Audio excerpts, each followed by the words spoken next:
नमस्कार, मैं मनमोहन मिश्र। दोस्तों, एक बार फिर मैं आप लोगों के सामने हूं और आज आप लोगों के सामने नरेंद्र मोदी की दो साजिशों का पर्दाफाश करूंगा, उस पर से पर्दा उठाऊंगा। एक है ओलंपिक और दूसरा है संसद।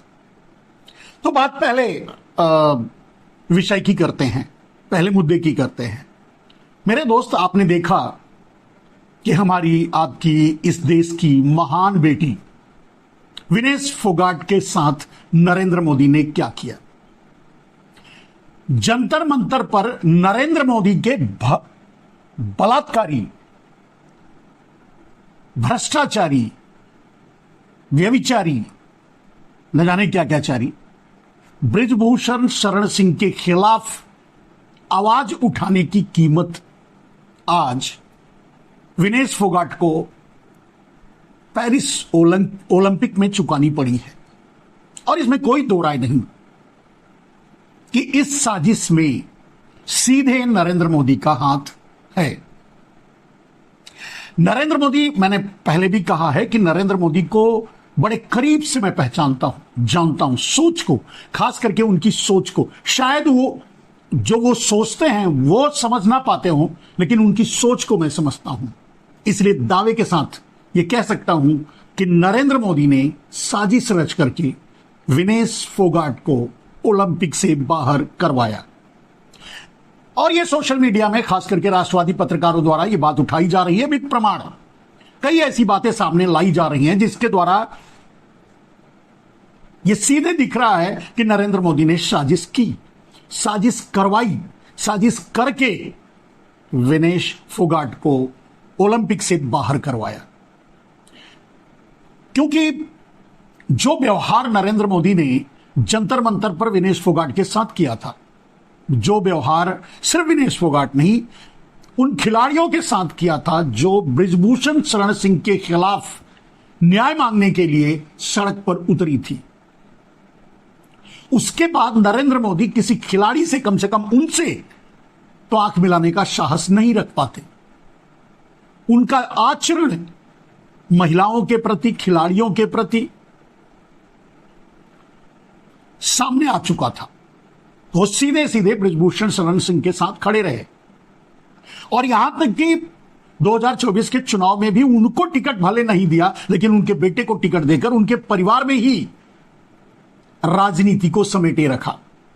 आप सोच के देखिए, वो नरेंद्र मोदी साजिश नहीं करेंगे। और कम से कम इस मामले में, बृजभूषण शरण सिंह के मामले में इतने नंगे हुए थे नरेंद्र मोदी कि उनको उसकी कीमत बाद के चुनाव में चुकानी पड़ी, और खास करके स्पेशली कर्नाटका के चुनाव में। मेरे दोस्त, नरेंद्र मोदी का विरोध करना, उनके किसी चहेते या उनके लोगों का विरोध करना सबसे बड़ी दुश्मनी, माने पूरे सिस्टम का विरोध करना, पूरी सरकार का विरोध करने के बराबर होता है। नरेंद्र मोदी, मैंने जैसा कहा कि उनको मैं जानता हूं, वो देश की मर्यादा को दांव पर लगा सकते हैं अपने पर्सनल वेंजेस को पूरा करने के लिए, दुश्मनी को पूरा करने के लिए। 2002 के बाद की राजनीति का अध्ययन किया जाए तो न जाने कितनों को वो मरवा चुके हैं, ठिकाने लगवा चुके हैं, उनका कैरियर बर्बाद कर चुके हैं। ऐसे ही इसी बात के लिए ही जाने जाते हैं नरेंद्र मोदी। और अब ये बात देश का 140 करोड़ देशवासियों में से सबके सब एक एक आदमी ये समझने लगा है कि ये नरेंद्र मोदी ने किया है और क्यों किया है। मेरे दोस्त, भारतीय जनता पार्टी, आरएसएस सब जानते हैं कि यह काम नरेंद्र मोदी ने किया है। विनेश फोगाट को ओलंपिक से बाहर करवाने का काम नरेंद्र मोदी ने किया है। दो तीन बातें नोटिस करने वाली थी। आपने देखा कि मनसुख मंडाविया, शायद इनके मंत्री हैं, पता नहीं किस विभाग के हैं, ये भी पता नहीं, शायद खेल के होंगे या किसी और के हैं। वैसे भी नरेंद्र मोदी के अलावा इनके मंत्रालय में किसी कोई नहीं जानता होगा तो उसका पोर्टफोलियो ढूंढना पड़ता होगा, दो चार लोगों को छोड़ करके, जो इनके अपने चहेते हैं, जो एक बार नहीं, हारने के बाद भी मंत्री बनाए जाते हैं, वगैरह वगैरह। खैर उस पर नहीं जाते हैं बात। मनसुख मंडाविया ने शायद कल संसद में मनरेगा से अपने कमाए हुए पैसे जो विनेश फोगाट पर खर्च कर दिया था उसका हिसाब बड़ी बेशर्मी और बेहयाई से संसद में रख रहे थे। बोलना कुछ और चाहिए था, बोल कुछ और रहे थे। यह संसद में ना मुद्दा था और न सवाल जिसके जवाब में मनसुख मंडाविया बोल रहे थे। वैसे भी इनके मंत्री ऐसे ही हैं, नंग धड़ंग। दिमाग से मैं बोल रहा हूं, शरीर पर तो कपड़े पहनते हैं, दिमाग से नंग धड़ंग हैं। इनके पास कुछ भी नहीं है, खाली है, गोबर भरा है। बोलेंगे तो आपको लगेगा कि यार कौन बोल रहा है और क्या बोल रहा है। आपको भी समझ में नहीं आएगा कि क्या विषय है, क्या बात है, क्या। और आपने देखा अभी कुछ और मंत्री भी बोल रहे थे, बात महाराष्ट्र की जा रही थी, तो खैर छोड़िए, अब उस पर नहीं जाते हैं, लेट हो जाएगा। तो मनसुख मंडाविया तो इस तरह से प्रस्तुत किए। नरेंद्र मोदी ने विनेश फोगाट की जीत पर कोई बधाई नहीं दी थी 2 दिनों तक। जब उन्हें ओलंपिक से बाहर करवा लिया तब बधाई भेजी। यह पहला प्रमाण, सबसे बड़ा और पहला प्रमाण है नरेंद्र मोदी का कि वो क्या चाहते थे, और जब पूरा हो गया तो नमक और मिर्च मिलाकर के घाव पर लगाने के लिए ट्वीट किया। खैर यह पहली बात। दूसरी बात, आपको पता होगा कि नरेंद्र मोदी की मालकिन नीता अंबानी, वो ओलंपिक में शायद सदस्य हैं, भारत को रिप्रेजेंट कर रही हैं, जो भी है आप जानते होंगे, सोशल मीडिया से आप समझते हैं। मैं तो मूल बात पर आता हूं। अब जब मालकिन वहां है तो चपरासी कहेगा इतना तो कर ही सकती है मालकिन जो वहां है। साजिश का दूसरा सिरा, तीसरा सिरा, दूसरा नहीं, पहला तो नरेंद्र मोदी सर्वे सर्वा चक्रव्यूह रचयिता है, दूसरा मनसुख मंडाविया, तीसरा नीता अंबानी, कौन सी अंबानी है पता नहीं, अंबानी की नानी है, जो भी है तो वो शादियों से चर्चा में एक आध बार उनका चित्र कहीं हमने देख लिया। बाकी तो और क्या कहूं, इससे ज्यादा कहने के लिए कुछ है नहीं उनके लिए। कम से कम वो कहीं कुछ खेली हो, कहीं कुछ किया हो देश के लिए, ऐसा तो कुछ नहीं है। हां, अब मालकिन है नरेंद्र मोदी की तो डेफिनेटली ऐसी जगह पहुंच सकती हैं जब दूसरे जैसा आकर के क्रिकेट बोर्ड में बैठ सकते हैं, तो ये वहां तो जा ही सकती है। ये तो फाइनेंसर भी हैं, फंडर भी हैं, मालकिन भी हैं। खैर छोड़िए, दूसरी मतलब तीसरी कड़ी जहां से साजिश रची गई। और सबसे बड़ी बात कि जब विनेश फोगाट 53 किलो के में लड़ना चाहती थी, 53 किलो के रेंज में वो लड़ना चाहती थी, खेलना चाहती थी, तो उन्हें जबरदस्ती 50 किलो में क्यों खिलवाया गया, दबाव डाल करके। ये एक साजिश, कॉन्स्पिरेसी को बताता है, नरेंद्र मोदी की साजिश को बताता है, सामने करता है। और उससे बड़ी बात कि नरेंद्र मोदी के ही, माफ कीजिएगा, नीता अंबानी का एक दूसरा चपरासी डॉक्टर दिनशा पर्दीवाला, ऐसा कोई मर्दी वाला जो भी है, ऐसा ही, वो भी वहां डॉक्टर था, ओलंपिक में गया था। ये सब लोगों ने मिलकर के साजिश रची कि किसी भी कीमत पे विनेश फोगाट को जीतने ना दिया जाए। फिर भी अपने साहस, अपने आत्मबल और अपने जुझारूपन से विनेश फोगाट जीतती रही और फाइनल के करीब पहुंच गई। फिर उनके साथ इन सब ने मिलकर के एक साजिश रची किसी भी तरह से, और ये मेडिकली पॉसिबल है, चाहे तो किसी का वजन बढ़ा सकता है एक डॉक्टर भी नीता अंबानी का चपरासी और प्रधानमंत्री, आप तो जानते ही हैं। तो साजिश के केंद्र में नीता अंबानी है, रहेंगी ही। अब कहीं देना कहीं लेना, कुछ दिनों से नाराजगी चल रही रही थी, अंबानी परिवार से मोदी की शुरू हो गई थी। अब इतनी बड़ी गिफ्ट दिया है अगर नीता अंबानी ने वहां साजिश रच करके विनेश फोगाट को ओलंपिक से बाहर करवा के, तो शायद दोनों में आपस में समझौता हो जाए, आगे बात आगे बढ़े और बने भी। कहने का अर्थ यह है मेरे दोस्त कि नरेंद्र मोदी विनेश फोगाट के ओलंपिक में जाने और 1 बाई 1 जीतने या फाइनल तक पहुंचने को बर्दाश्त नहीं कर पा रहे थे। इससे उनके व्यवहार से ही पता चलता है। और जब वो सामने आए तो उनका लास्ट ट्वीट भी एक ताने की ही तरह है कि मुझसे दुश्मनी लेकर तू कैसे जीत सकती है, हो गया आ जाओ। खैर छोड़िए, अब उस पर छोड़ देते हैं। ये एक कॉन्स्पिरेसी थी, साजिश थी। 101% इस चक्रव्यूह के रचयिता नरेंद्र मोदी हैं। और सब जब उसी में मिले जुले लोग हैं, और आपको पता होगा कि सबसे पहले डॉक्टर ने ही इसको न्यूज में चलवाया, इस घटना को। और दूसरी बात जो सामने आई सबसे ज्यादा, कि सबसे पहले अंबानी का चैनल ही विनेश फोगाट पर छीटाकशी करने लगा।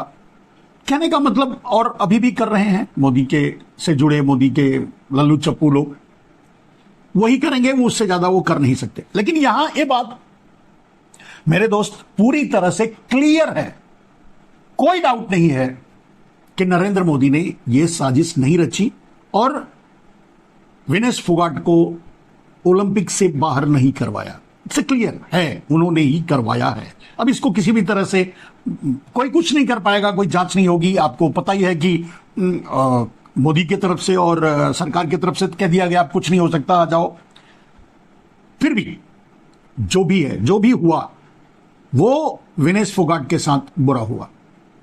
हां, यह बात समझने वाली है कि नरेंद्र मोदी ने विनेश फोगाट से जंतर मंतर का बदला लिया। जंतर मंतर पर नरेंद्र मोदी और उसके बलात्कारी दोस्त के खिलाफ जो एक मुहिम चला, और उस मुहिम में लीड रोल में रही विनेश फोगाट और जो भी थे उनके दोस्त या खिलाड़ी, उसकी कीमत उन्हें ओलंपिक में चुकानी पड़ी। यह रहा पहला मुद्दा। अब आते हैं दोस्त दूसरे मुद्दे पर। दूसरा मुद्दा क्या है? नरेंद्र मोदी अराजक तरीके से पहली बार, मेरे ख्याल से 2000 कम से कम इसका पिछले 5 साल के कार्यकाल में, उसके पहले तो शायद एटलीस्ट राज्यसभा में उनका बहुमत नहीं था, इसके लिए कुछ बिल नहीं पास करवा पाते थे। वैसे आपको याद होगा कि किसानों को लूटने, यानी किसानों से जमीन छीनने के लिए नरेंद्र मोदी भूमि अधिग्रहण बिल ऑर्डिनेंस के जरिए लाने की कोशिश किए थे। राज्यसभा में बहुमत ना होने के कारण नहीं कर पाए थे।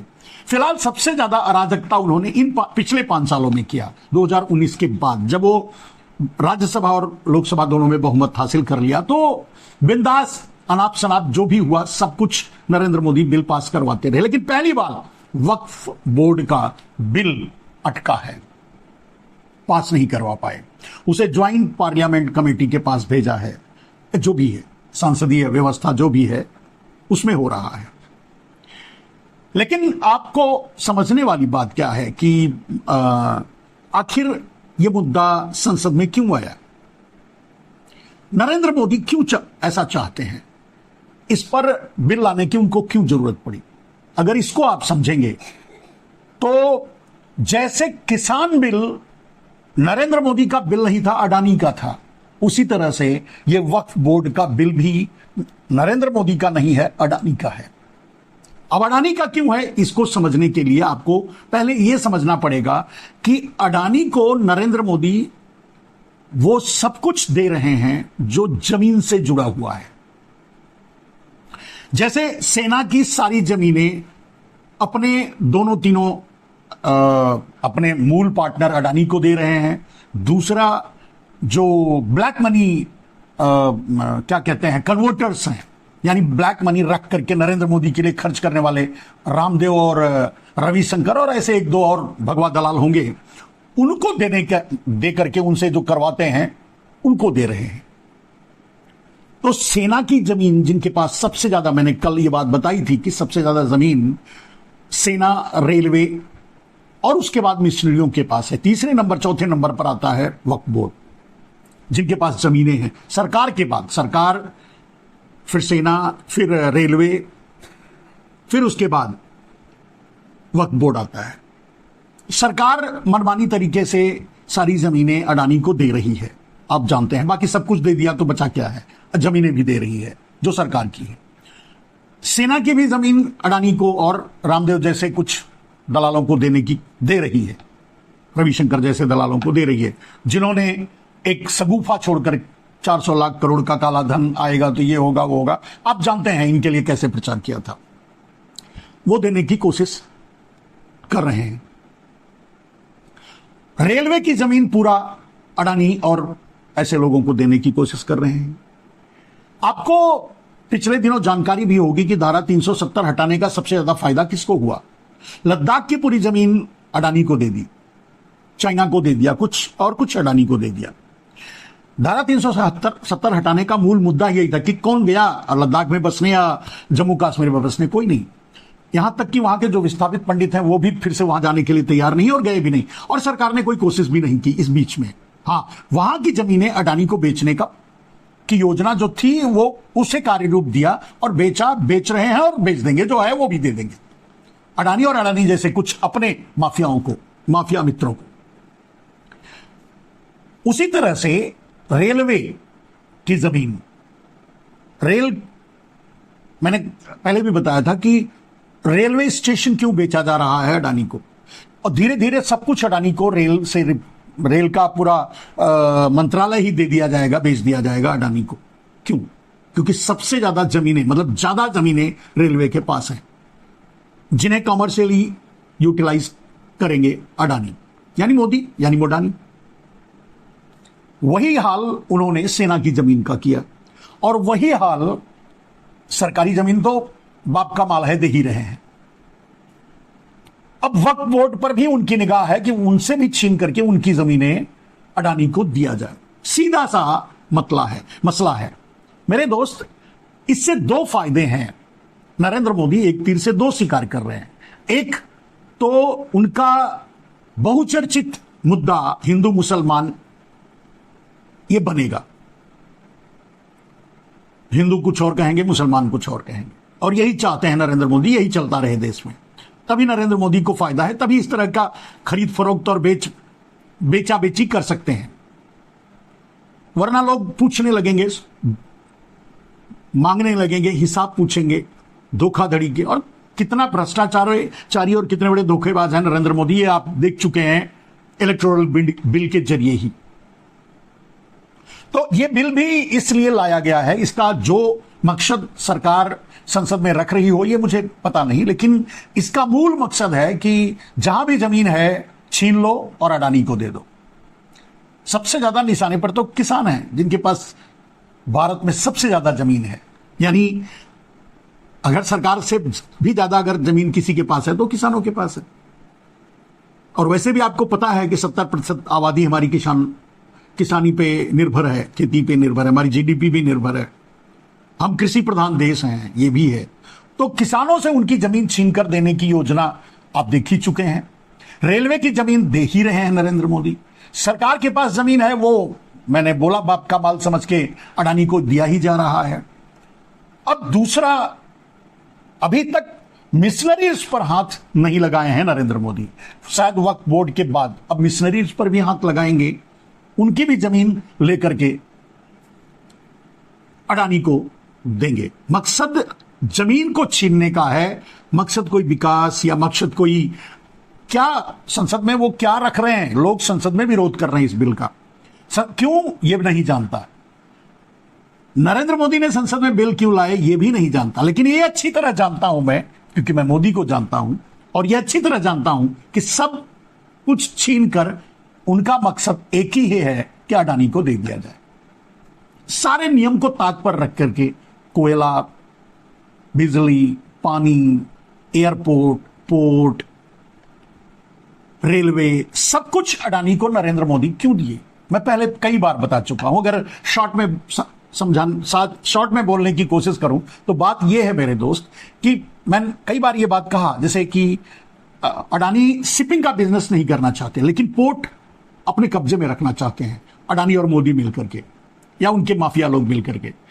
रेलवे का बिजनेस नहीं करना चाहते, स्टेशन और उससे जुड़ी हुई जमीनों पर कब्जा करना चाहते हैं। उसी तरह से एयरलाइंस का बिजनेस करने में उनका कोई इंटरेस्ट नहीं है, एयरपोर्ट पर कब्जा करना चाहते हैं। बात को समझिए, ट्रांसपोर्ट से उनका कोई बिजनेस का इरादा नहीं है और कोई लेना देना नहीं है, लेकिन रोड पर कब्जा करना चाहते हैं। इसके पीछे की सोच क्या है, इसे समझिए।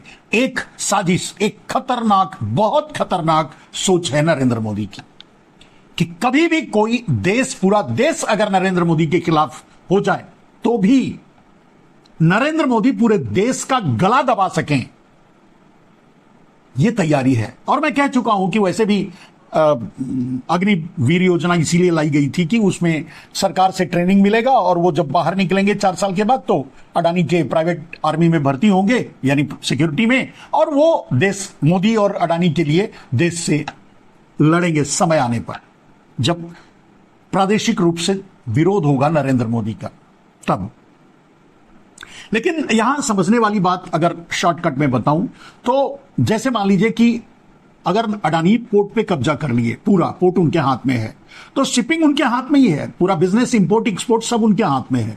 जिस दिन चाहेंगे बंद कर देंगे। कोई भी दूसरा अगर खिलाड़ी है, अगर बिजनेस कर रहा है तो उसका एक दिन में उसका ताला लगवा करके अपना ताला लटका देंगे, यानी अपने कब्जे में कर लेंगे उसका धंधा। जैसे बोलेंगे भाई शिप हमारे पोर्ट पे तभी आप लैंड करोगे जब इतना पैसा दोगे, या पूरा बिजनेस हमको दे दो, नहीं तो हम शिप ही नहीं आने देंगे, क्योंकि पोर्ट उनके हाथ में है। वही हाल वो एयरपोर्ट का करेंगे, वही हाल पूरे देश में। रोड पर नहीं किसी को चलने देंगे, बिजली नहीं देंगे किसी को, पानी नहीं देंगे किसी को, उनके हाथ में है। बीज नहीं देंगे किसी को, उनके हाथ में है। उर्वरक नहीं देंगे किसी को, उनके हाथ में है। तो किसान भी मजबूर हो जाएंगे, खेती कहां से करेंगे, अपनी जमीन अडानी को बेच ही देंगे। फाइनली उनके पास दूसरा कोई रास्ता नहीं बचेगा। कहने का मतलब, एक मैंने यही इसीलिए लिखा है, मोदी की साजिश का आपके सामने है। यह मोदी की साजिश है। मोदी, अडानी, मोडानी, रामदेव या दूसरे कुछ और माफिया या गुजराती माफिया मिलकर के ये साजिश रचे हैं कब्जा करने के लिए। माने पूरा उनके हाथ में हो, किसी के हाथ में ना हो, सब उनके हाथ में हो। तो वही डिसाइड करेंगे कौन प्रधानमंत्री बनेगा, कौन संतरी बनेगा, कौन चपरासी बनेगा। आपको पता ही है कि अडानी अंबानी के चपरासी को ला करके सेक्रेटरी बनाया जा रहा है, जिसके लिए लोग जी तोड़ मेहनत करते हैं, ट्रेनिंग लेते हैं, आईएएस करते हैं, फिर उसके बाद सचिव वगैरह बनते हैं काफी एक्सपीरियंस के बाद। अब उसकी कोई जरूरत नहीं। अगर वो अडानी का चपरासी है तो योग्य है सचिव बनने के लिए। अगर वो अंबानी का चपरासी है तो जब अडानी अंबानी का चपरासी प्रधानमंत्री बन गया तो सचिव बनना कोई गलत बात नहीं है। जो भी है, यानी देश में सबसे बड़ी साजिश के रचयिता है नरेंद्र मोदी। लेकिन अब परिवर्तन कहां हुआ है, बदला क्या है इतने दिनों में, इन 10 सालों में अब क्या हो गया मेरे दोस्त?